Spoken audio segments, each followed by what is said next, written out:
Hello and welcome back to Autism at Home. This unit is the second part of our starter kit to teaching a child with autism and is an introduction to managing challenging behaviors.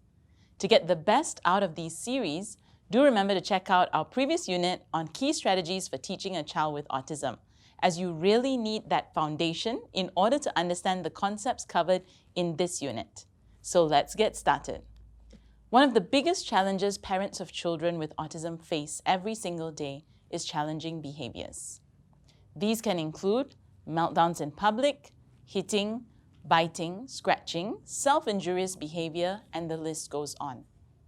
Now do keep in mind that this topic is very broad and we won't have the time in this video to go into every specific behavior there is. However, this video will give you the general guidelines of how we typically approach and reduce challenging behaviors for all the children that we have worked with. So there are three main areas we're going to be covering in this series.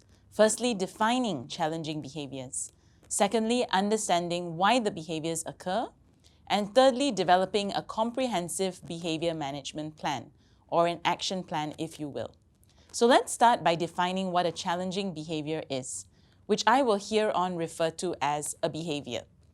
A behavior can be anything the child does that results in exclusion from typical school, home, or community settings, impedes social relationships or learning, results in reduced quality of life for the person and his or her family, requires special intervention and support.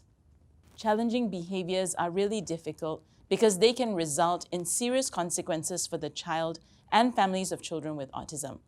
This can include a lowered quality of life for the family due to high stress, strains on family relationships, be it in the marriage or with other children, social exclusion of the child from the community, such as going to malls, family functions, or school, damage to property, injury to people, trouble with the police, and in worst-case scenarios, even death.